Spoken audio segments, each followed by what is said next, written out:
નમસ્તે, મારું નામ બાલાશ્રી પ્રકાશભાઈ છે. હું આજે બાલ સંસદ 2024ની ચૂંટણીમાં ઉમેદવાર તરીકે ઉભો રહ્યો છું. જો તમે મને વોટ આપો તો જો હું વિજેતા બની જાઉં તો સૌપ્રથમ હું મેદાનમાં સફાઈ રખાવીશ. પછી મેદાનમાં ધ્યાન રાખવાનું, કોઈ દોડાદોડી ના કરતી આટલું મોનિટર રખાવીશ. મધ્યાહન ભોજનમાં સફાઈ રખાવીશ, સારું સારું ખાવાનું બનાવડાવીશ અને વૃક્ષો વવડાવીશ જેથી ઓક્સિજનની કમી ના થાય. પછી પાણી માટલું હોય તે ગંદુ ના થાય એટલે સમયસર પાણી માટલું સાફ કરાવીશ. અને જ્યારે છોકરા રમવા જાય છે ત્યારે તેમના પાસે સારા ઉપકરણ મળે તે માટે હું જલપામીને વિનંતી કરીશ કે જ્યારે છોકરા બહાર રમવા જાય ત્યારે તેમને ક્રિકેટનો બેટ વગેરે મળે. અને ઘણીવાર હું જલપામીને વિનંતી કરીશ કે આપણે પ્રવાસ લઈ જાય, અલગ અલગ ફરવા જગ્યાએ લઈ જાય, એથી આપણું જ્ઞાન પણ વધે અને આપણે સારું શિક્ષણ મળે.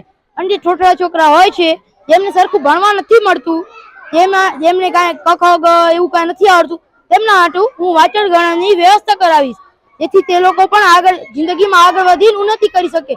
તેથી તમે મને વોટ આપો અને મને વિજેતા બનાવો. અસ્તુ.